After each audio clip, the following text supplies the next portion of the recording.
Hello everyone, welcome to Editorial Insights, where we help you improve your vocabulary and comprehension skills with the help of editorials. आज का editorial start करने से पहले मैं आपको PM practice pro के बारे में बताता हूँ। वो हमारा एक नया कोर्स है जिसमें आपको पीएम बैंकिंग प्रो और PM PDF course,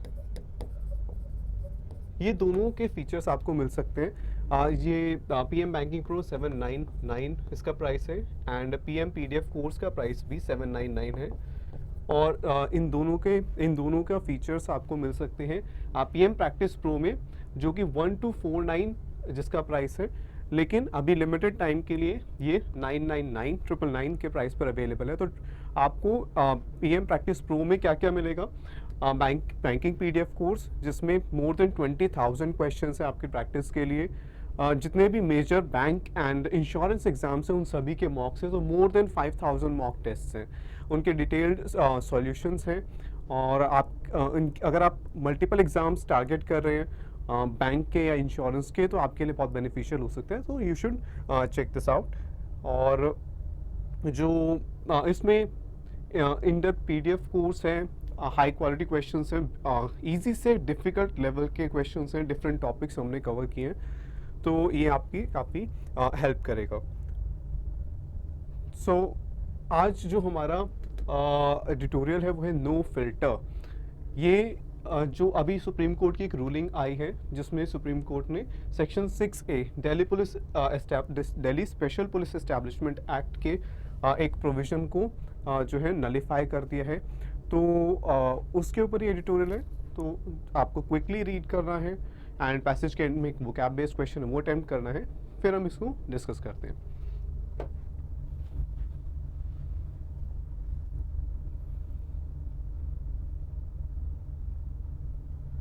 next,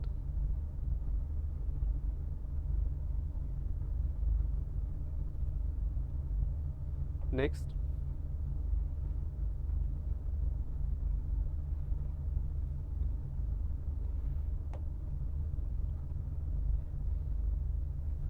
okay. सो हमें यहाँ इंसेप्शन का ऑपोजिट वर्ड बताना है, एंटोनिम बताना है, ठीक है।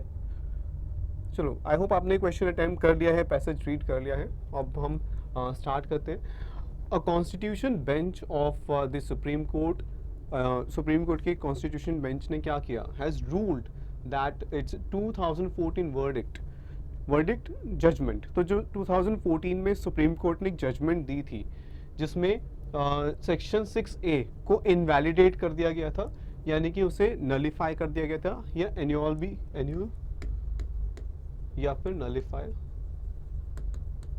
कर दिया गया था, ठीक है। The law that governs the CBI will have retrospective effect from the day the provision was introduced in 2003। तो क्या हुआ कि 2014 में ये जो सेक्शन 6A है इस एक्ट का, इसको सुप्रीम कोर्ट ने इनवैलिडेट कर दिया था कि ये सही नहीं है। और अब सुप्रीम कोर्ट ने ये जजमेंट दी है कि जो डिसीजन है जो 2014 में दिया गया था, ये कब से इफेक्टिव होगा? 2003 से, यानी जब ये सेक्शन 6A बनाया गया था, इंट्रोड्यूस किया गया था, तब से ये इफेक्टिव होगा। यानी कि ऐसा नहीं है कि 2014 में जजमेंट आई तो 2014 के बाद ये जो है नलिफाई हो गया, इनवैलिडेट हो गया। उससे पहले से ही, यानी 2003 से ही ये इनवैलिडेट हो गया है। रेट्रोस्पेक्टिव जब हम बात करते हैं, तो यानी जैसे आज कोई लॉ आता है और वो पिछले 3 साल या पिछले 4 साल में जितने भी कोई ट्रांजैक्शंस हुए हैं उस पर एप्लीकेबल होता है। ठीक है, गवर्नमेंट एक टैक्स इंट्रोड्यूस करती है और ये कहते हैं कि ये आज से नहीं एप्लीकेबल है, ये 5 साल पहले से एप्लीकेबल है। तो 5 साल पहले जितने भी ट्रांजैक्शंस हुए इस पर्टिकुलर टाइप के, उन सब पे ये एप्लीकेबल होगा टैक्स। तो इस टाइप के टैक्स को कहा जाएगा रेट्रोस्पेक्टिव टैक्स। ठीक है, तो रेट्रोस्पेक्टिव मतलब कि जब उस डिसीजन को लिया गया है वो उससे पहले से ही एप्लीकेबल है, एक प्रीवियस डेट से एप्लीकेबल है। तो यहाँ पर कहा जा रहा है कि 2014 से नहीं, 2003 से जो सुप्रीम कोर्ट का जजमेंट है वो एप्लीकेबल होगा। सेक्शन 6A किसका? Delhi special police establishment act, जो कि CBI को गवर्न करता है ये एक्ट। तो सेक्शन 6 क्या करता था? It provided that any investigation into corruption charges against officials of the rank of joint secretary and above can only begin only after the central governments approval. तो joint secretary या उससे ऊपर की rank वाले जितने भी गवर्नमेंट ऑफिशियल्स हैं, उनके अगेंस्ट इन्वेस्टिगेशन शुरू होने के लिए गवर्नमेंट के पहले से ही अप्रूवल, गवर्नमेंट की पहले से ही अनुमति लेनी पड़ेगी, तभी इन्वेस्टिगेशन स्टार्ट होगी। तो ये सेक्शन 6A का कहना था, ठीक है। It was introduce to restore the centre single directive, a set of instructions to the CBI on the modalities of holding an inquiry. In the landmark case of Vineet Narayan, the apex court had struck down the directive on the ground that the statutory investigation cannot be impeded by administrative instructions. अब यहाँ पर देखो कि it was introduced, कब section 6 से कब introduce किया गया था, कब बनाया गया था? ये 2003 में इंट्रोड्यूस किया गया था। क्यों? ताकि जो सेंटर के जो सिंगल डायरेक्टिव होता है एक पर्टिकुलर ऑर्डर, ठीक है, ऑफिशियल ऑर्डर। तो गवर्नमेंट ने एक डायरेक्टिव इशू किया था, एक ऑर्डर इशू किया था कि जिसमें कहा गया था कि किस तरीके से सीबीआई जो है वो इंक्वायरी कंडक्ट करेगी, कैसे जांच करेगी सीबीआई। मोडालिटीज़ होते हैं कि जो डिफरेंट अलग अलग प्रोसीजर्स फॉलो करेंगे, ठीक है, क्या डिफरेंट प्रोसीजर फॉर्मेलिटीज़ फॉलो करेगी सीबीआई कोई भी इंक्वायरी करने के लिए। तो पहले गवर्नमेंट ने कुछ ऑर्डर इशू किए थे जिसको कहा गया था सिंगल डायरेक्टिव, ठीक है, जिसके अकॉर्डिंग सीबीआई फंक्शन करेगा। अब उसको चैलेंज किया गया था सुप्रीम कोर्ट में और फिर उसमें एक केस था विनीत नारायण वाला केस, जिसमें सुप्रीम कोर्ट, एपेक्स मतलब कि हाईएस्ट, तो एपेक्स कोर्ट मतलब सुप्रीम कोर्ट, तो सुप्रीम कोर्ट ने स्ट्राइक डाउन किया था, ठीक है, यानी कि इनवैलिडेट किया था, नलिफाई किया था कि द डायरेक्टिव। तो 1997 में ये सिंगल डायरेक्टिव को सुप्रीम कोर्ट ने नलिफाई कर दिया। तो अगर हम यहाँ देखें, पहले क्या था? सिंगल डायरेक्टिव, ठीक है, गवर्नमेंट ने कहा कि सिंगल डायरेक्टिव एप्लीकेबल है, ठीक है। 1997 में ये एन्योल हो गया, यानी कि ये नलिफाई हो गया। फिर 2003 में सेक्शन 7A किसका? Delhi special police establishment act का सेक्शन 7A जो है वो इंट्रोड्यूस किया गया 2003 में, जिसे कब नलिफाई कर दिया गया? जब सुप्रीम कोर्ट का जजमेंट था 2014 में इसको नलिफाई किया गया, ठीक है। तो ये टाइमलाइन इसको अगर ऐसे समझे, पहले सिंगल डायरेक्टिव था, ठीक है, 1997 में जो विनीत नारायण केस था उसमें इसको इनवैलिडेट किया गया। फिर 2003 में सेक्शन 7 इंट्रोड्यूस किया गया, जिसे सुप्रीम कोर्ट ने 2014 में जो है इनवैलिडेट कर दिया, ठीक है। तो ये अभी तक हमने यहाँ पर समझा। तो एपेक्स कोर्ट, सुप्रीम कोर्ट ने स्ट्राइक डाउन कर दिया था इस डायरेक्टिव को 1997 में। किस बेसिस पे? ऑन द ग्राउंड, मतलब ग्राउंड यानी बेसिस। कौन से ग्राउंड्स पे, कौन से बेसिस पे? कि एक statutory investigation, legal investigation can not be impeded by administrative instructions. की जो एक लीगल इन्वेस्टिगेशन चल रही है, तो गवर्नमेंट की जो इंस्ट्रक्शंस है, एडमिनिस्ट्रेटिव इंस्ट्रक्शंस है, उससे वो इम्पीड नहीं हो सकती, उसमें बाधा नहीं आ सकती। यानी कि जो भी लॉ गवर्न कर रहे हैं उस इन्वेस्टिगेशन को, उसमें गवर्नमेंट अलग से एक ऑर्डर नहीं पास कर सकती। वो जो लॉ पार्लियामेंट ने बनाया है उसी के अकॉर्डिंग इन्वेस्टिगेशन होगी, ठीक है। तो गवर्नमेंट के इंस्ट्रक्शंस इम्पीड नहीं कर सकते, उसमें बाधा नहीं डाल सकते, ठीक है। 6 years later section 6 was introduced to restore the prior approval requirement। तो अब ये जो सिंगल डायरेक्टिव था, इसमें भी पहले गवर्नमेंट के अप्रूवल की ज़रूरत पड़ती थी। फिर जब वो स्ट्राइक डाउन हो गया 1997 में, तो 6 साल बाद 2003 में सेक्शन 6 से इंट्रोड्यूस हुआ, ठीक है। सेक्शन 7A लिखा है मैंने, सेक्शन 6A इंट्रोड्यूस हुआ, ठीक है। सेक्शन 6A इंट्रोड्यूस हुआ, was introduced to restore the prior approval requirement। तो जो पहले से गवर्नमेंट की अप्रूवल की ज़रूरत है गवर्नमेंट ऑफिशियल्स को प्रोसिक्यूट करने के लिए, यानी उनके खिलाफ जो लीगल जो कार्यवाही है वो करने के लिए, तो वो वापस से रीस्टोर हो गया। यानी फिर दोबारा से गवर्नमेंट के, अब 2003 के बाद फिर से गवर्नमेंट के अप्रूवल की ज़रूरत है गवर्नमेंट ऑफिशियल्स के अगेंस्ट कार्रवाई करने की, इन्वेस्टिगेशन करने के लिए. However, in 2014 the court struck down this section too. तो 2014 में सुप्रीम कोर्ट ने इस सेक्शन को भी, सेक्शन 6A को भी स्ट्राइक डाउन कर दिया, उसको नलिफाई कर दिया, holding that it violated the norm of equality, कि सुप्रीम कोर्ट ने कहा कि ये गलत है, इसको नलिफाई किया जा रहा है. क्यों?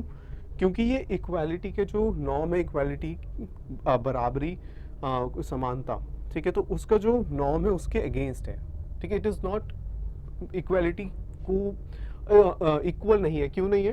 क्योंकि ये सिर्फ एक क्लास ऑफ पब्लिक सर्वेंट, सिर्फ जैसे जॉइंट सेक्रेटरी के रैंक से अबव जो गवर्नमेंट सर्वेंट्स हैं सिर्फ उन पर एप्लीकेबल है, सब गवर्नमेंट ऑफिशियल्स पर एप्लीकेबल नहीं है. ठीक है, इसीलिए उसको स्ट्राइक डाउन कर दिया गया था 2014 में. द लेटेस्ट जजमेंट, जो अभी की जजमेंट है, rejects arguments by some who are facing investigation that they should be given the protection of section 6A as they were charged with offences that date back to the time before the 2014 judgment when the provision was in force. अब इसको समझो. ठीक है, 2003 में section 6A introduce हुआ था और 2014 में स्ट्राइक डाउन हो गया. तो 3 से लेके 14 के बीच में तो ये इट वाज इन फोर्स, यानी कि वो जो है लीगली वो इन फोर्स में था, यानी कि वो एप्लीकेबल था.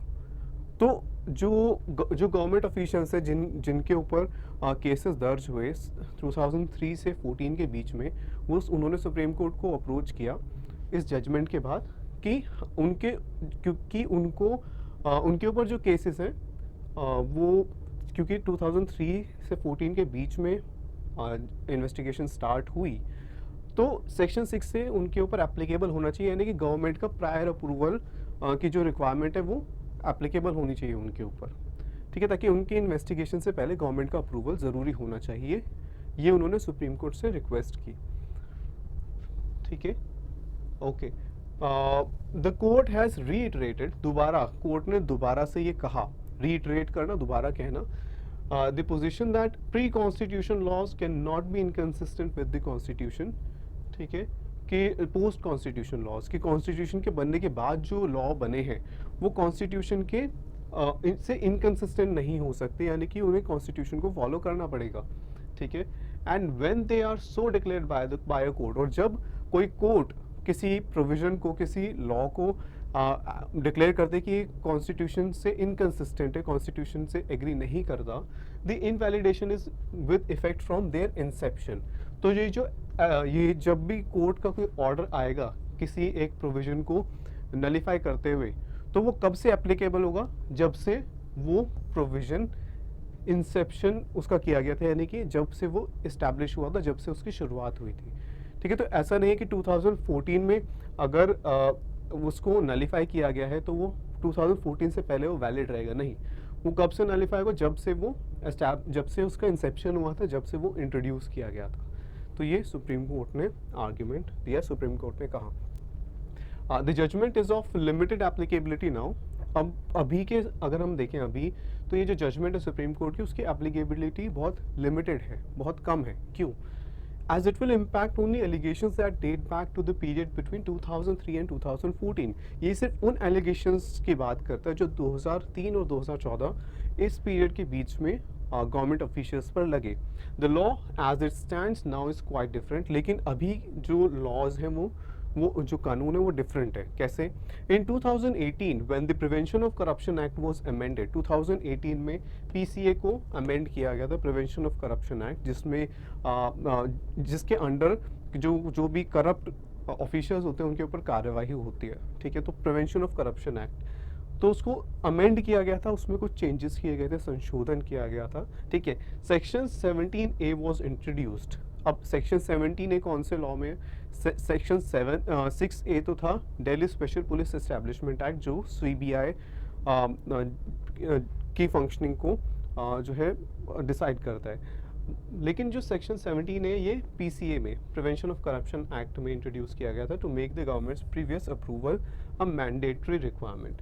अब section 17A prevention of corruption act के अंडर है, जिसमें गवर्नमेंट का प्रायर अप्रूवल मैंडेटरी है, कंपलसरी है. यानी कि अगर गवर्नमेंट ऑफिशियल्स के अगेंस्ट इन्वेस्टिगेशन करनी है under prevention of corruption act, तो पहले गवर्नमेंट का अप्रूवल लेना पड़ेगा, ठीक है। Before any probe is investigation, तो कोई भी इन्वेस्टिगेशन शुरू होने से पहले गवर्नमेंट का अप्रूवल लेना होगा।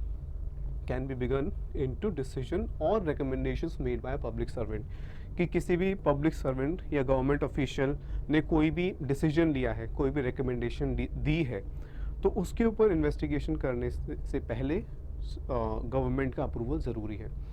This initial stage filter has been created even while sanction is necessary for prosecuting any public servant at the stage of the trial court taking cognizance of the charge sheet। और ये जो filter है, filter यानी कि government पहले filter करेंगी, पहले approve करेंगे कि कौन से केसेस में, यानी किन गवर्नमेंट ऑफिशियल्स के अगेंस्ट केस कार्रवाई होनी चाहिए और किन के अगेंस्ट नहीं होनी चाहिए। तो ये गवर्नमेंट पहले डिसाइड करके इसको फिल्टर कहा गया है, इनिशियल स्टेज फिल्टर, सबसे पहला फिल्टर हैज़ बीन क्रिएटेड, ये सेक्शन 17A ने क्रिएट किया है। Even while sanction is necessary, sanction क्या होता है? अप्रूवल। सैंक्शन के डिफरेंट मीनिंग्स होते हैं, ठीक है, कॉन्ट्रानिम हम कहते हैं, दैट मीन्स एक वर्ड जिसके ऑपोजिट मीनिंग होते हैं। तो यहाँ पर सैंक्शन एक तो होता है किसी के ऊपर प्रतिबंध लगा देना, दूसरी तरफ होता है सैंक्शन अनुमति देना, ठीक है। तो यहाँ पर यानी अप्रूव करना।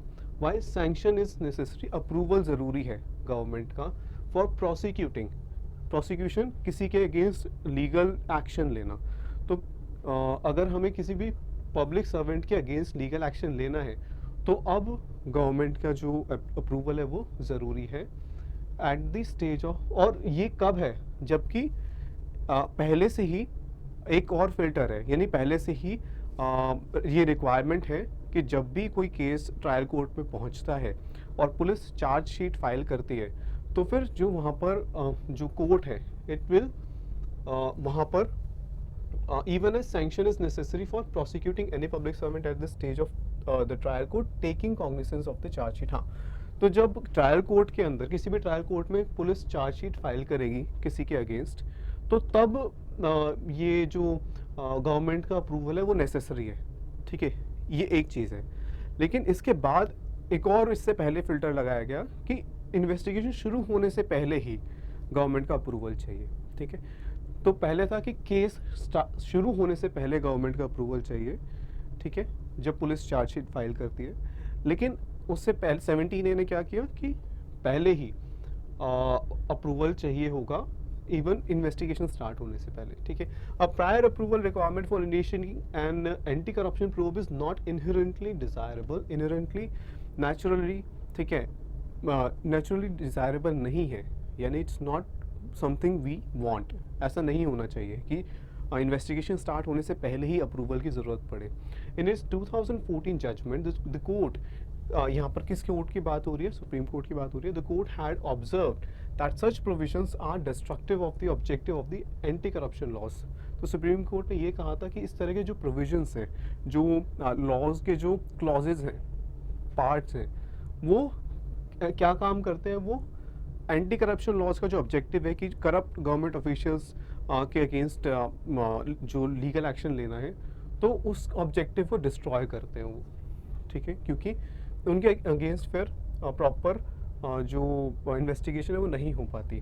Block the truth from surfacing, इस तरह के जो फिल्टर्स क्या काम करते हैं कि ट्रुथ को, सच्चाई को सामने आने से रोकते हैं, surfacing, and sometimes result in a forewarning to those officials involved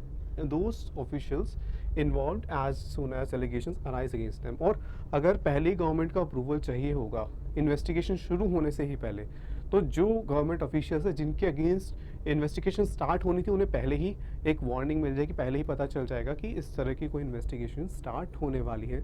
तो ये सब चीज़ें हैं जो कि सही नहीं है इस तरह के फिल्टर्स जब लगते हैं। It may be necessary to have safeguards to filter out frivolous inquiries. हालांकि ये ज़रूरी है कि ये ज़रूरी हो सकता है कि फ्रिवलस इंक्वायरीज, यानी कि जिस बेसलेस, बिना किसी वजह के किसी के अगेंस्ट केस फाइल कर दिया गया है, तो उस टाइप के केसेस को फिल्टर करने के लिए इस तरह के जो है सेफगार्ड की ज़रूरत हो सकती है, ठीक है।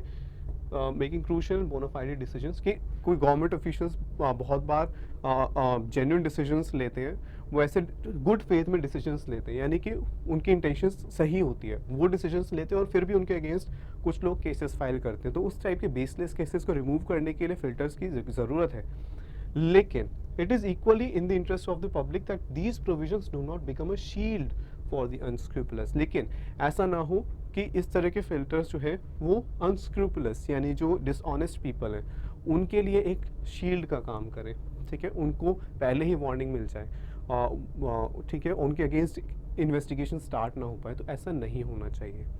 तो यहाँ पर दोनों चीज़ें कही गई कि इस तरह के फिल्टर्स की रिक्वायरमेंट है, लेकिन ऐसा नहीं होना चाहिए कि वो जस्टिस के जो है अगेंस्ट।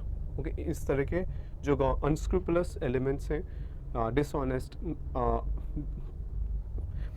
अनएथिकल जो काम करते हैं लोग, उनको प्रोटेक्शन नहीं मिलनी चाहिए इन फिल्टर्स की वजह से, ठीक है। सो हमें इंसेप्शन का ऑपोजिट वर्ड बताना है। तो इंसेप्शन था एस्टैब्लिशमेंट, किसी चीज़ को शुरू करते हैं हम, एस्टैब्लिश करते हैं। तो उसका ऑपोजिट क्या होगा? आर्बिट्रेशन, डिस्पोजिशन, फ्रूशन, रेप्लिकेशन या एक्विजिशन। तो फ्रूशन का मतलब होता है कंप्लीशन, एस्टैब्लिशमेंट का मतलब किसी चीज़ को शुरू करना। तो फ्रूशन इसका ऑपोजिट है, तो सी इसका आंसर होना चाहिए। बाकी वर्ड्स, आर्बिट्रेशन होता है जब एक डिस्प्यूट को रिजॉल्व करवाया जाता है आर्बिट्रेशन में। एक आर्बिट्रेटर होता है जो दो पार्टीज के बीच में डिस्प्यूट्स को रिजॉल्व करता है, तो आर्बिट्रेशन उस एक्ट को कहते हैं। डिस्पोजिशन किसी का नेचर, किसी का इंक्लिनेशन कैसा है, कोई बहुत एग्रेसिव हो सकता है, कोई बहुत शांत हो सकता है, कोई बहुत फ्रेंडली हो सकता है, तो वो डिस्पोजिशन है। ओके, एंड रेप्लिकेशन, ये वर्ड्स नहीं है। रेप्लिकेशन इज कॉपी करना। Okay, so no. And acquisition is to acquire something. कोई जैसे एक कंपनी दूसरी कंपनी को एक्वायर करती है, that means the first company is purchasing the second company. तो कोई प्रॉपर्टी, कोई एसेट को आप जब परचेज कर लेते हो तो वो होता है acquisition. So this is also not correct. तो सी इसका आंसर होना चाहिए। जो इम्पोर्टेंट वर्ड्स हमने देखे, वर्ड्स एंड फ्रेजेस, वो यहाँ पर लिस्टेड है। आप इसका स्क्रीनशॉट भी ले सकते हैं और मंथली आपको पीडीएफ्स भी अवेलेबल है इन वर्ड्स की, वोकैबुलरी की। So I hope you enjoy this session. अगर आपको ये हेल्पफुल लग रहा है तो कमेंट सेक्शन में ज़रूर बताएं। Thank you.